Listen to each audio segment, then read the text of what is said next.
যশোর আইছি যদি গাছে খেজুর রস না বের খাই তাহলে কি হইব? অনেক সকাল আছে, সকাল প্রায় 10টা বাজে। এই যে খেজুর রসের হাড়িতে আছে, রস নামাই তো মধ্যে খাই। আছে তো রস আছে, আমি তো ভাবছি রস থাকবো না।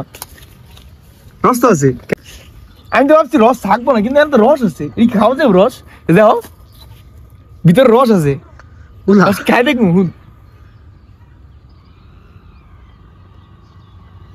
এটা যার কে গাছ কার দাদার, কি দাদার গাছ?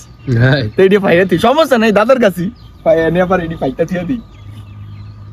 এ প্রথম আমি মানে এমনি রস হাড়িতে নামাইলাম। আরেকটা গাছ আছে, দেখাও এদিকে, দেখাও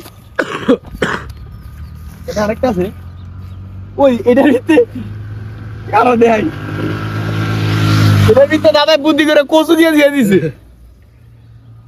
এটার ভিতরে পুরো, এটা মানে পুরো ঘোলা, এটার ভিতরে দাদা বুদ্ধি করে কচু দিয়ে রেখে দিছে। এটার মধ্যে অনেক রস বেশি আছে, কিন্তু এটার ভিতরে কচু দিয়ে দিয়ে দিছে। এগুলো কাকায় রসের সন্ধানে আছে, রস খুঁজতেছে। থাক।